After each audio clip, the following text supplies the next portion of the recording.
On day 2 of this week, we read verses 5 through 6 again. I looked up, and there before me was a man dressed in linen, with a belt of the finest gold around his waist. His body was like chrysolite, his face like lightning, his eyes like flaming torches, his arms and legs like the gleam of burnished bronze, and his voice like the sound of a multitude. Then we are given a couple of corresponding verses from Ezekiel and Revelation, giving similar descriptions. In Ezekiel chapter 1, verses 25 through 28, it says, Then there came a voice from above the expanse over their heads as they stood with lowered wings. Above the expanse over their heads was what looked like a throne of sapphire, and high above on the throne was a figure like that of a man. I saw that, from what appeared to be his waist up, he looked like glowing metal, as if full of fire, and that from there down he looked like fire, and brilliant light surrounded him. Like the appearance of a rainbow in the clouds on a rainy day, so was the radiance around him.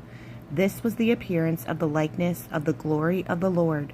When I saw it, I fell face down, and I heard the voice of one speaking.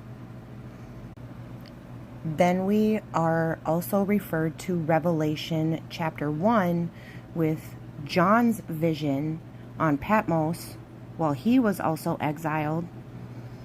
Verses 12 through 16, I turned around to see the voice that was speaking to me, and when I turned, I saw 7 golden lampstands, and among the lampstands was someone like a son of man, dressed in a robe reaching down to his feet, and with a golden sash around his chest.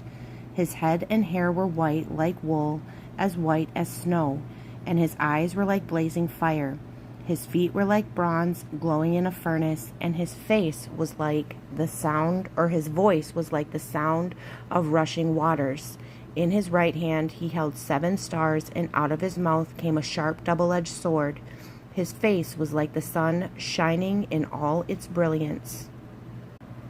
So if we turn back to Daniel and read his vision again, it would seem that the consensus is from one prophet Ezekiel before Daniel and John's vision after Jesus' life and resurrection, that Daniel actually saw Jesus.